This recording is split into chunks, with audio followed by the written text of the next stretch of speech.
اعوذ باللہ من الشیطان الرجیم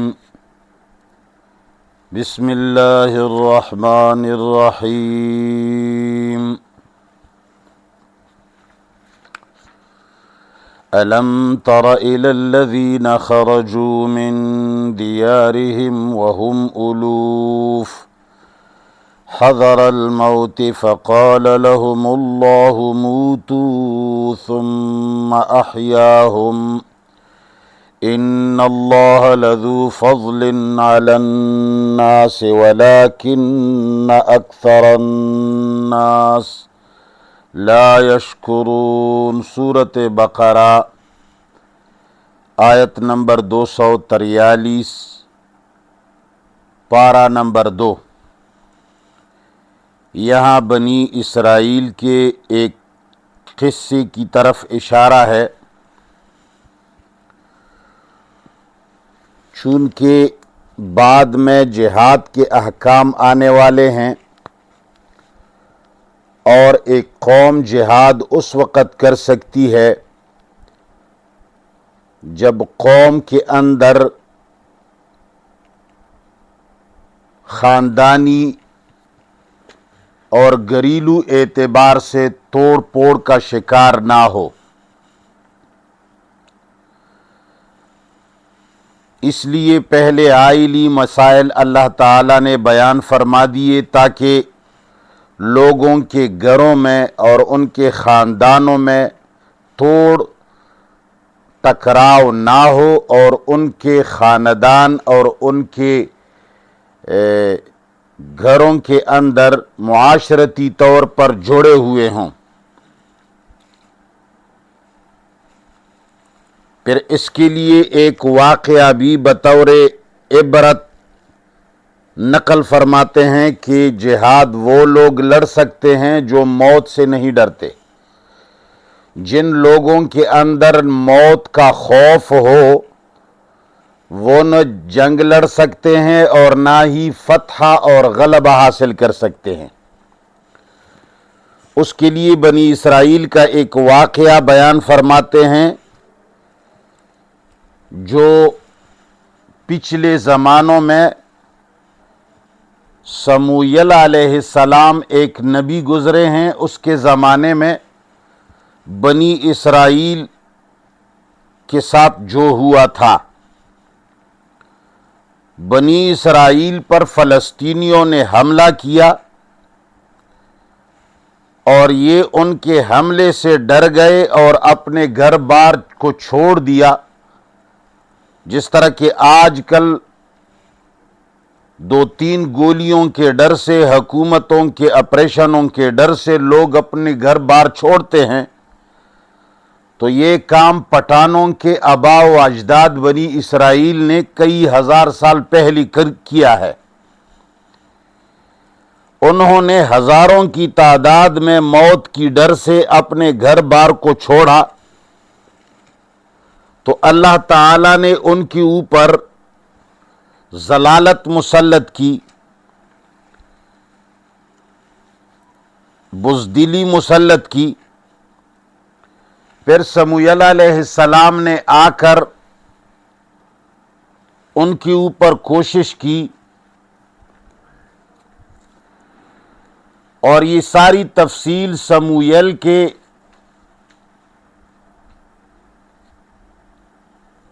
جو صحیفے ہیں ان میں موجود ہے۔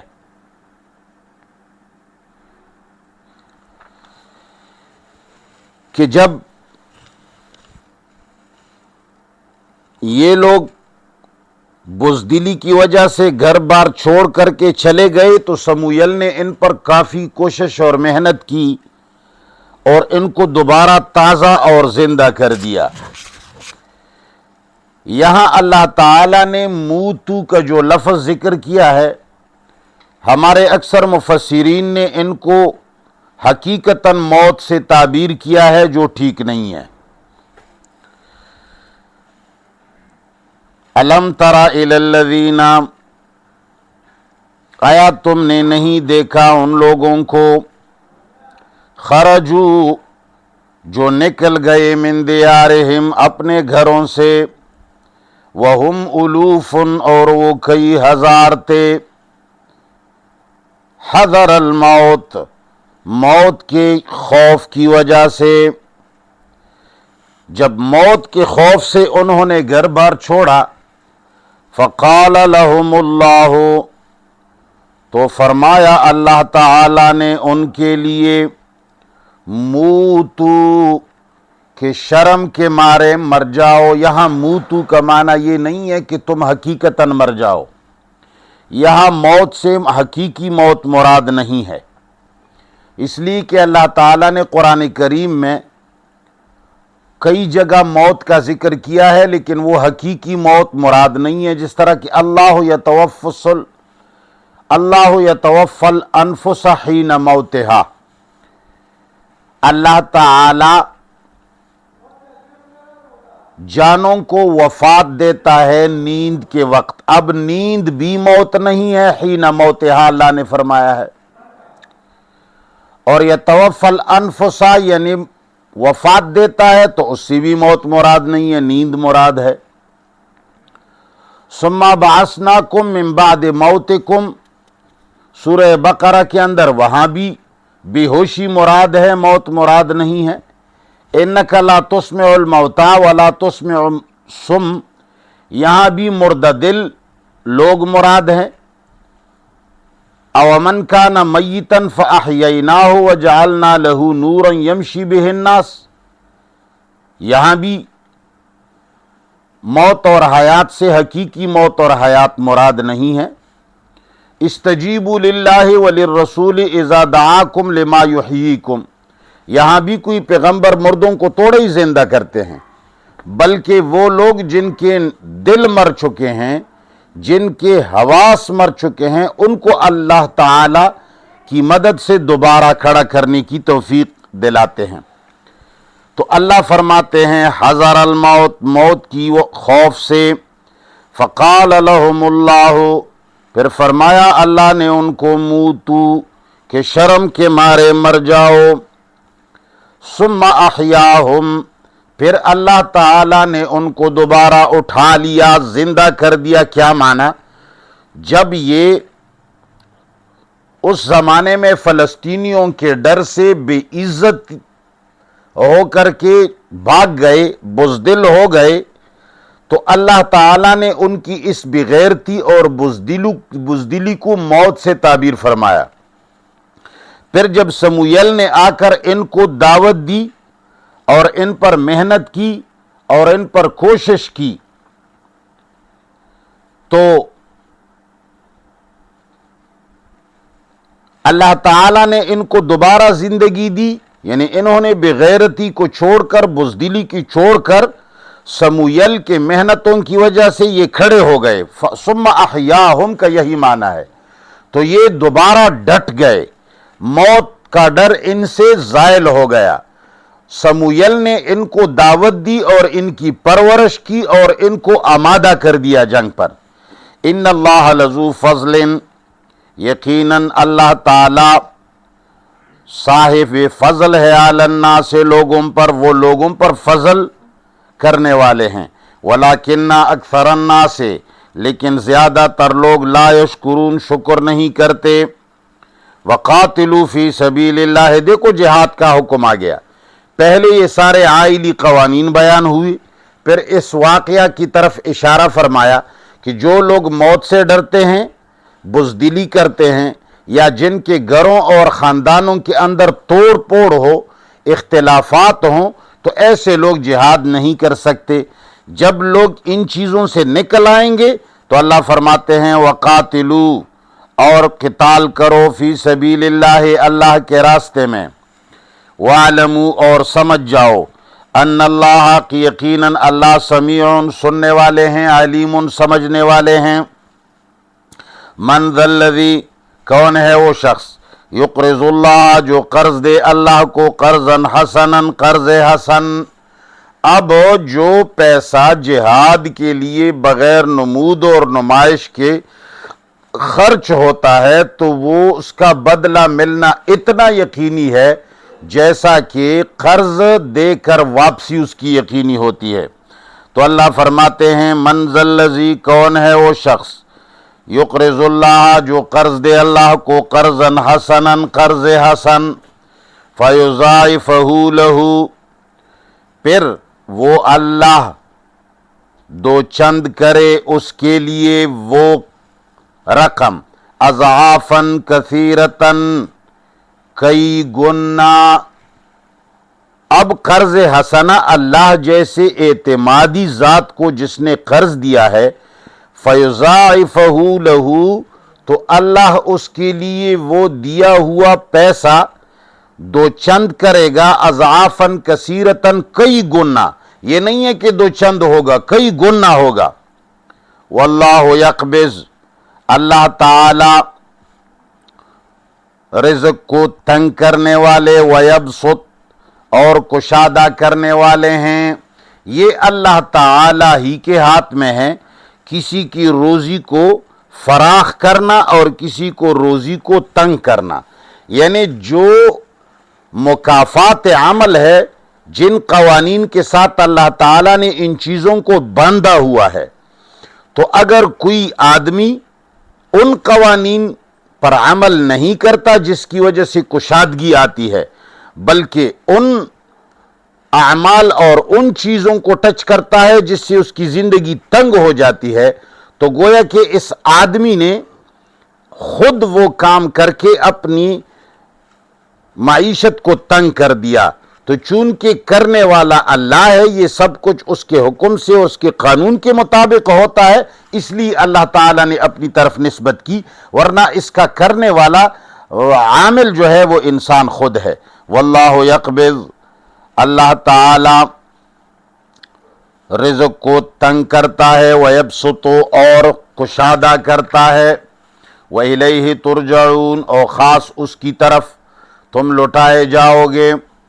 الم تری الی الملأ، آیا تو نے نہیں دیکھا ان اشراف امت کو، اقوام کے بڑوں کو۔ ملأ جو ہے اصل میں بری ہوئی چیز کو کہتے ہیں،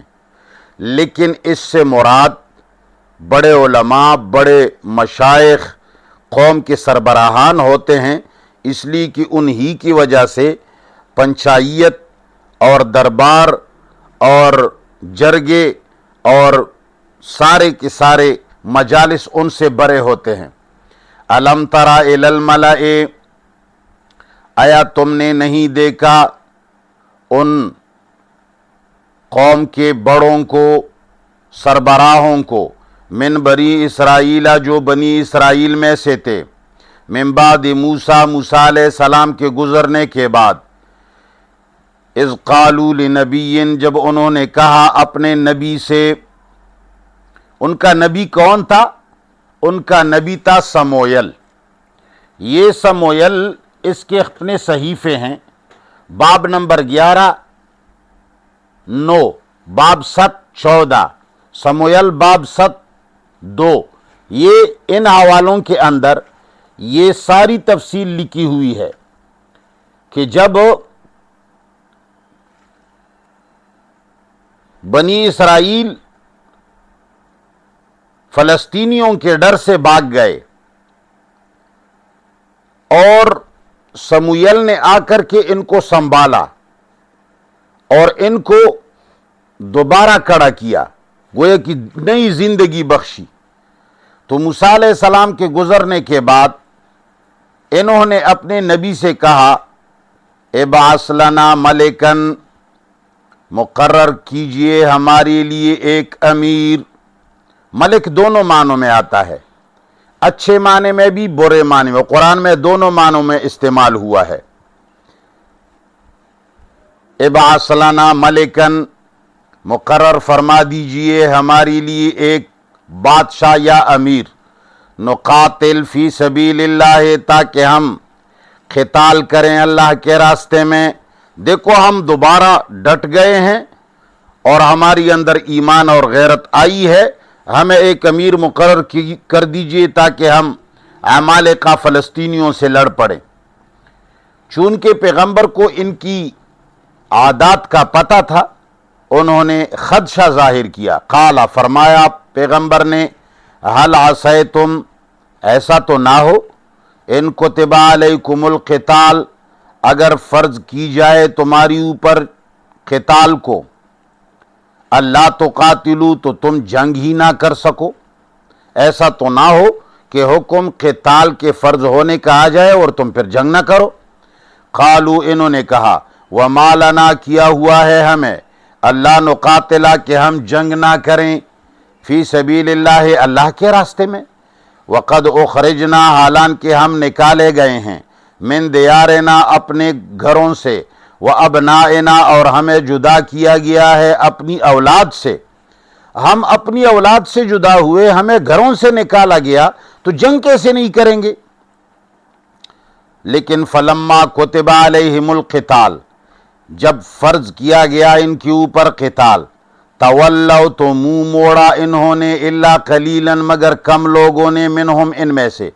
اللہ تعالیٰ فرماتے ہیں کہ بہت قلیل لوگ ڈٹ گئے، باقی سارے کے سارے پھر بھاگ گئے، منہ موڑا کہ ہم نہیں لڑ سکتے۔ واللہ علیم اللہ خوب جاننے والا ہے بالظالمین ظالموں کو، اللہ کو تو ظالموں کا پتہ ہے۔ وقال لهم نبیہم تو پھر کہا ان کو ان کے نبی نے ان اللہ قد بعث یقیناً اللہ تعالی نے مقرر فرما دیا لکم تیرے لیے تمہارے لیے طالوت کو ملکن امیر، انہوں نے تمہارے بادشاہ کو اور تمہارے امیر طالوت کو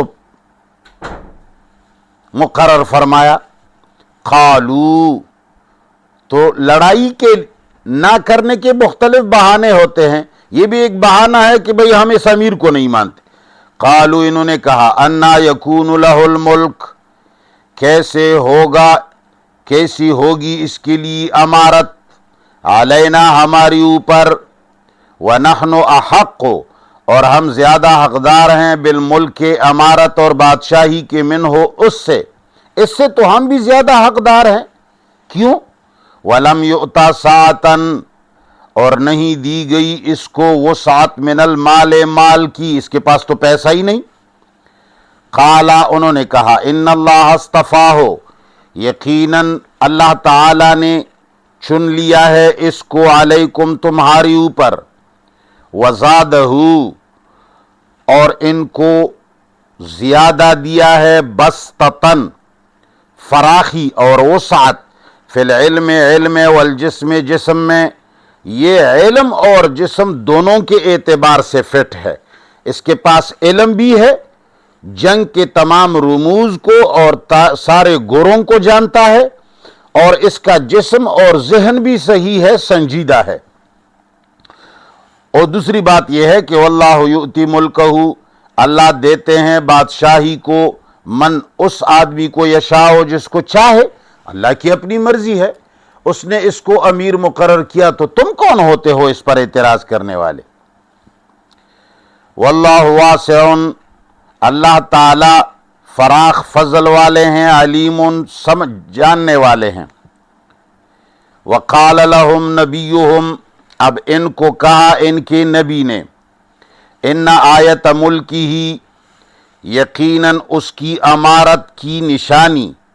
ان یہ ہے یأتیکم التابوت کہ آ جائے گا تمہارے پاس صندوق فیہ سکینۃ جس میں سکینہ اور دلوں کا آرام ہوگا، من ربکم تمہارے رب کی طرف سے، وبقیۃ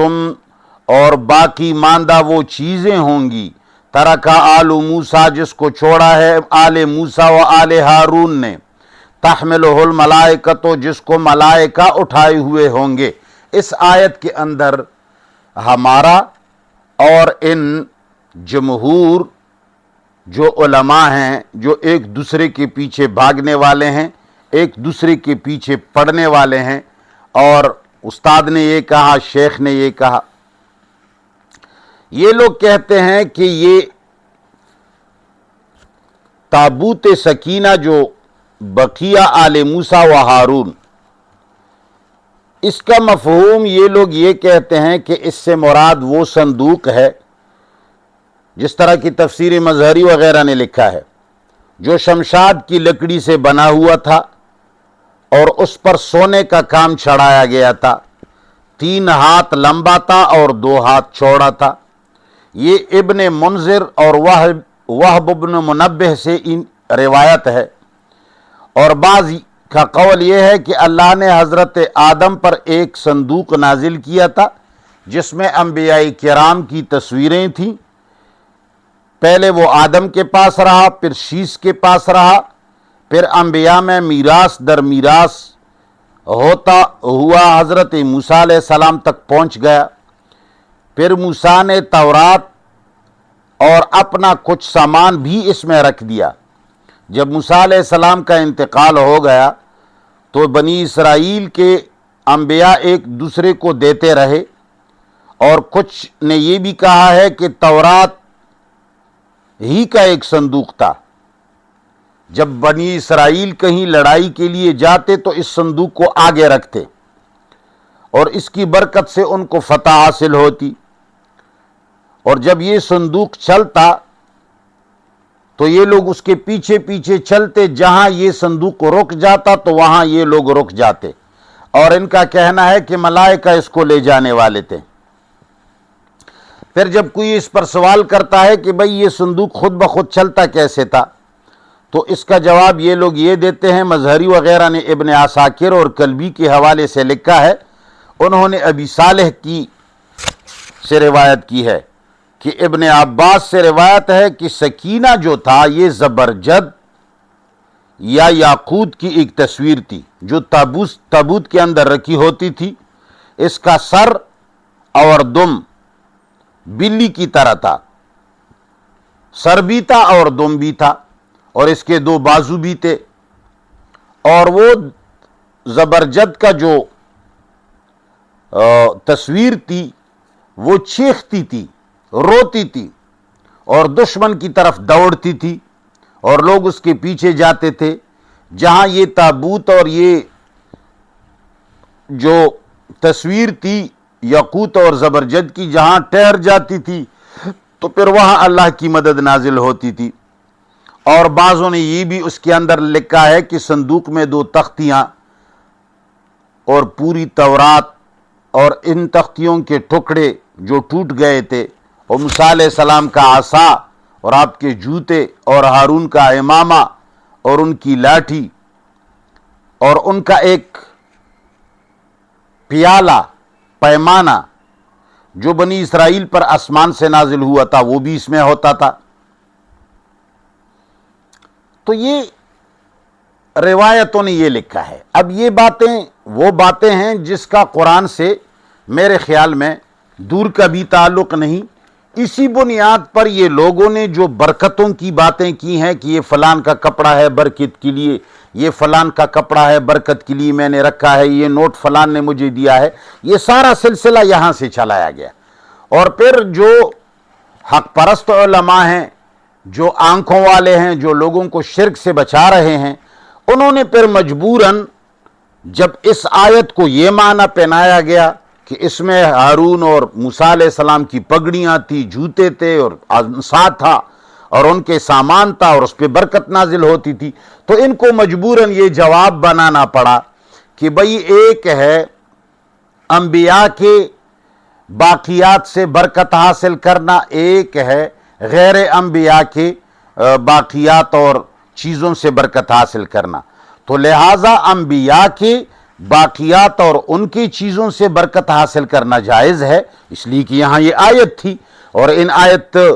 کی وجہ سے جس کا معنی حالانکہ آیت میں تو یہ چیز نہیں ہے، آیت کو جو معنی پہنایا گیا ہے اس معنی کے اندر ان چیزوں کو گھسا دیا گیا ہے، اور یہ سارا کا سارا جو کمزور چیزیں یہ قرآن کے اندر احادیث کے اندر گھسائی گئی ہیں یہ سارے بائبل سے لی گئی ہیں، عیسائیوں کی کتاب بائبل سے۔ جس آدمی کو بائبل کا مطالعہ نہ ہو اس کو یہ پتہ نہیں چلتا کہ ہماری روایات اور تفاسیر میں کون سی بات ان سے لی گئی ہے اور کون سی بات جو ہے نا اللہ اور رسول کی ہے۔ تو یہ معنی کے اعتبار سے پھر مجبوراً علماء کو کہنا پڑا کہ انبیاء کے باقیات سے برکت لینا جائز ہے اور دیگر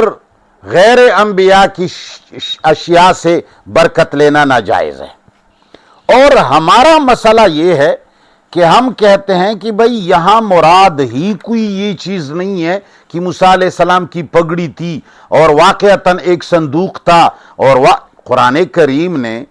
تو سارے استعارے بیان فرمائے ہیں۔ وَلَا تَقْرَبَ هَٰذِهِ الشَّجَرَةَ، اس درخت کے قریب نہ جاؤ۔ اب کیا وہ حقیقتاً درخت تھا؟ کبھی نہیں۔ وہ کیا چیز تھی؟ اس پر تحقیق اپنی جگہ میں ہم کچھ نہ کچھ عرض کر چکے ہیں، اور بہت ساری چیزیں ہو سکتی ہیں۔ اسی طرح قرآن کریم نے بہت سارے مسائل جو ہیں وہ استعارات اور کنایات اور اشاروں کے ساتھ ذکر فرمائے ہیں۔ جس طرح کہ عورت کے بارے میں فرمایا نساؤکم حرث لکم فأتوا حرثکم انا شئتم، کہ تمہاری عورتیں جو ہے وہ تمہاری لیے کھیتی ہیں، اپنی کھیتی کو جس طرح آتے ہو جب آتے ہو آیا کرو۔ تو اب کیا یہاں واقعتاً کوئی کھیتی مراد ہے؟ نہیں۔ یا کیا واقعتاً صرف قبل کے اندر جماع جائز ہے؟ اگر کوئی ہاتھوں کے بیچ میں، سینوں کے بیچ میں یا فخذین کے بیچ میں بوقت ماہواری اپنی بیوی کے ساتھ کھیل رہا ہو اور یہاں انزال ہو جائے تو کیا یہ حرام ہوگا؟ نہیں۔ تو یہ ایک استعارہ ہے، اللہ تعالیٰ نے بیان فرمایا، تو یہاں بھی اللہ تعالیٰ نے استعارے سے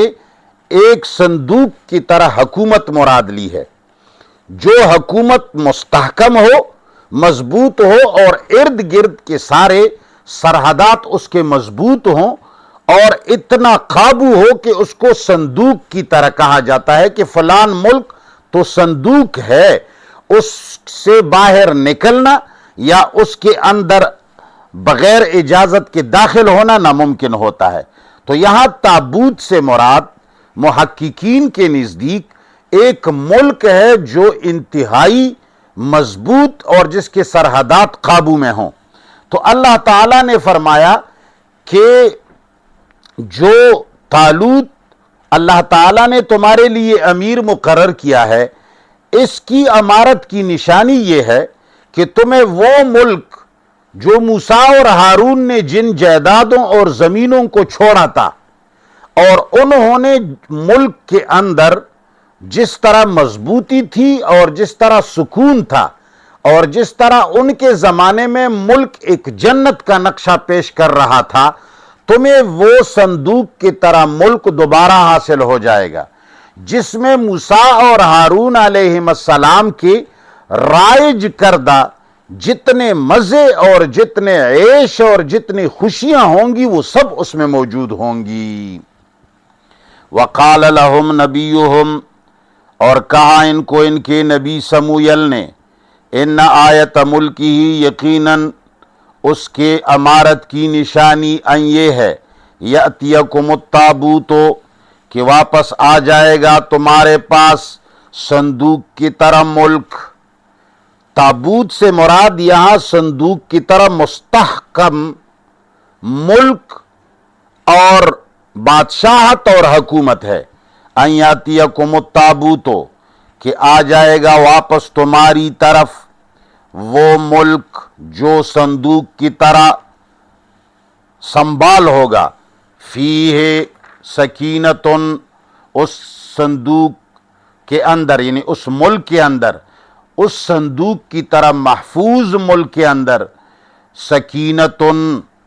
سکون ہوگا، من ربکم، تمہارے رب کی طرف سے۔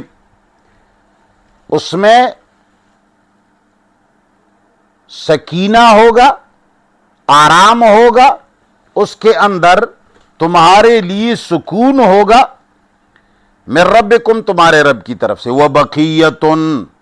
اور سابقہ خصوصیات والی حکومت کہ وہ تمام صفات، مما، ان سے، ترکا آل موسیٰ، جو آل موسیٰ و آل ہارون نے چھوڑا تھا۔ آل موسیٰ اور آل ہارون نے جن خصوصیات کو چھوڑ دیا تھا، جو ملک جس کے جس طرح مضبوط سرحدات تھیں اور جس کے اندر سارے سکون اور سارے مزے اور جس کے اندر وہ تمام خصوصیات جس کو موسیٰ اور ہارون نے چھوڑ دیے تھے، جس میں انصاف بھی ہوگا، جس میں عدل بھی ہوگا، جس میں ایک دوسرے کے دکھ اور سکھ میں شامل ہونا، یہ بقیت مما ترک آل موسیٰ و ہارون۔ اس میں پگڑیاں اور جوتے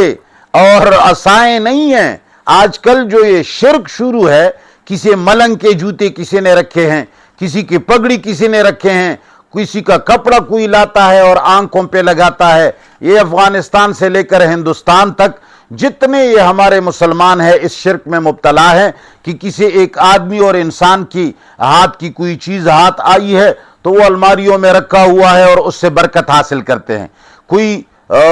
بالوں سے برکت حاصل کرتے ہیں، اور برکت حاصل ہو یا نہ ہو پیسہ تو حاصل ہو ہی جاتا ہے۔ تو اللہ تعالیٰ نے فرمایا کہ اس کی امارت کی بڑی نشانی یہ ہوگی کہ وہ ملک صندوق کی طرح محفوظ، جس میں سارا کا سارا سکینہ اور آرام اور موسیٰ اور ہارون کے چھوڑے گئے تمام خصوصیات اس میں ہوں گی۔ تحملہ الملائکہ، اس کا معنی یہ لوگ کرتے ہیں کہ ان کو اٹھایا ہوگا ملائکہ نے، نہیں، اس کا معنی محققین یہ کرتے ہیں کہ یہ بھی ایک کنایہ اور استعارہ ہے۔ تحملہ الملائکہ، اس ملک کے چلانے والے عمال جو ہوں گے، افسر جو ہوں گے، وہ ملائکہ صفت ہوں گے، اس لیے کہ ملک جنت بنتا اس وقت ہے جب ملک کے چلانے والے ملائکہ صفت لوگ ہوں۔ جو ملائکہ صفت لوگ ہوں گے تو وہ ان کی وجہ سے ملک جنت بن جائے گا۔ شیطان صفت لوگ جب ملک چلائیں گے تو وہ جہنم ہوگا۔ تحملہ الملائکہ، اس صندوق کی طرح محفوظ حکومت کو ملائکہ صفت لوگ چلائیں گے۔ ان فی ذلک لآیہ، اب اللہ فرماتے ہیں یقیناً ایسا ملک، ایسے خصوصیات والا ملک دوبارہ مل جانا، ان فی ذالک، یقیناً اس چیز میں لآیتن، واقعی ایک بہت بڑی نشانی ہے، لکم، تمہارے لیے، ان کنتم مومنین، بشرطے کہ تم ایمان لائے، بشرطے کہ تم مومن ہو۔ اگر تم ایمان لاتے ہو اور مومن ہو تو اللہ کی ان باتوں پر اعتماد کرو۔ بس لفظی ترجمہ سنو دوبارہ۔ الم تر الی الذین، آیا تم نے نہیں دیکھا ان لوگوں کو، خرجو، جو نکل گئے، من دیارہم، اپنے گھروں سے، وہم الوف، اور وہ کئی ہزار تھے، حذر الموت، موت کی ڈر سے، فقال لهم اللہ، تو فرمایا ان سے اللہ نے، موتو، شرم کے مارو، شرم کے مارے مر جاؤ، موتو، شرم کے مارے مر جاؤ، یا بزدلی کے مارے مر جاؤ، ثم احیاہم، پھر ان کو اللہ تعالی نے دوبارہ زندہ کر دیا، یعنی دوبارہ ان کے اندر سمویل کی محنتوں سے اور ان کی کوششوں سے ان کے اندر دوبارہ ایمانی غیرت آئی، فاحیاہم، تو اللہ تعالیٰ نے ان کی غیرت اور حیا کو دوبارہ زندہ کر دیا۔ ان اللہ لذو فضل، یقیناً اللہ صاحب فضل ہیں، علی الناس، لوگوں پر، ولکن اکثر الناس، لیکن زیادہ تر لوگ، لا یشکرون، شکر نہیں کرتے۔ وقاتلوا فی سبیل اللہ، اور قتال کرو اللہ کے راستے میں، وَاعْلَمُوا، اور سمجھ جاؤ، ان اللہ سمیع، یقیناً اللہ سننے والا، علیم، جاننے والا ہے۔ من ذا الذی، کون ہے وہ شخص، یقرض اللہ، جو قرض دے اللہ کو، قرضا حسنا، قرض حسن، فیضاعفہ لہ، تو وہ اللہ ان کے لیے ان کے اس قرض کو دو چند کر دے، اضعافاً کثیرتاً، کئی گنا، واللہ یقبض، اللہ ہی روزیوں کو تنگ کرتا ہے، وَيَبْسُطُ، اور کشادہ کرتا ہے، وَإِلَيْهِ تُرْجَعُونَ، اور خاص اس کی طرف تم لوٹائے جاؤ گے۔ الم تر الی الملأ، آیا تم نے نہیں دیکھا ان لوگوں کو، من بنی اسرائیل، بنی اسرائیل میں سے، من بعد موسیٰ، موسیٰ علیہ السلام کے گزرنے کے بعد، اذ قالوا لنبی، جب انہوں نے کہا اپنے نبی سمویل سے، ابعث لنا، مقرر کیجئے ہمارے لیے، ملکن، امیر، نقاتل فی سبیل اللہ، تاکہ ہم جنگ کریں اللہ کے راستے میں۔ قالا تو سمویل نے کہا حل عصیتم ایسا تو نہ ہو ان کتب علیکم القتال اگر فرض کیا جائے تمہاری اوپر جنگ اللہ تقاتلو تو پھر تم جنگ ہی نہ کرو قالو انہوں نے کہا وما لنا ہمیں کیا ہو گیا ہے اللہ نقاتلہ کہ ہم جنگ نہ کریں فی سبیل اللہ اللہ کے راستے میں وقد اخرجنا حالانکہ ہمیں نکالا گیا ہے من دیارنا اپنے گھروں سے و ابنائنا اور اپنے بیٹوں سے جدا کیا گیا ہے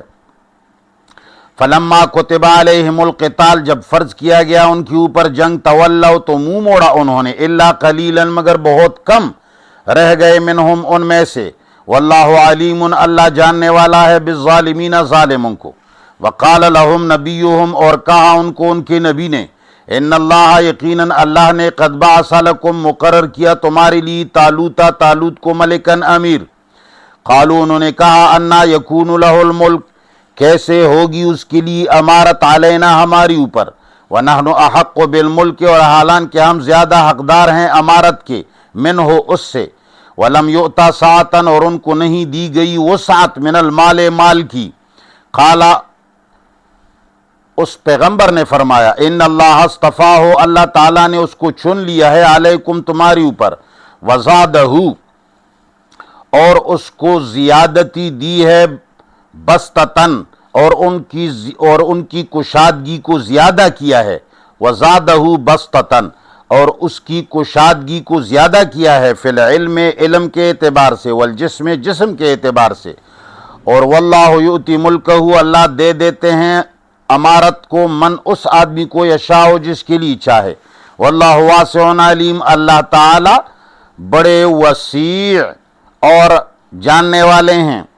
قال لهم نبیہم ان کو کہا ان کے نبی نے ان آیت ملکی ہی یقیناً اس کی امارت کی نشانی یہ ہے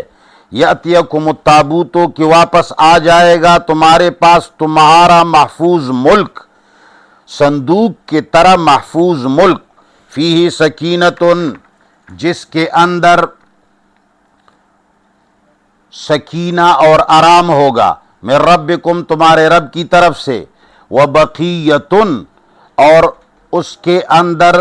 سابقہ حکومتوں کے تمام وہ خصوصیات ہوں گی مما ان خصوصیات میں سے ترک آل موسیٰ جس کو چھوڑ دیا تھا موسیٰ علیہ السلام و آل ہارون اور آل ہارون نے موسیٰ اور ہارون نے جس قسم کے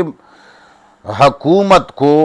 خصوصیات والی صندوق کی طرح محفوظ حکومت کو چھوڑ دیا تھا اور اس میں جتنا آرام اور اس میں جتنے مزے اور عدل وہ سارے کی سارے بقیت مما ترک آل موسیٰ و آل ہارون وہ ساری چیزیں اس ملک میں ہوں گی تحملہ الملائکہ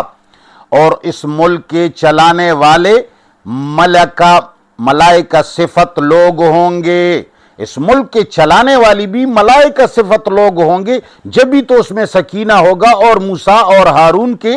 چھوڑے گئے سارے خصوصیات ہوں گی ان فی ذلک لآیۃ یقیناً اس میں بہت بڑی نشانی ہے لکم تیرے لیے تمہارے لیے ان کنتم مومنین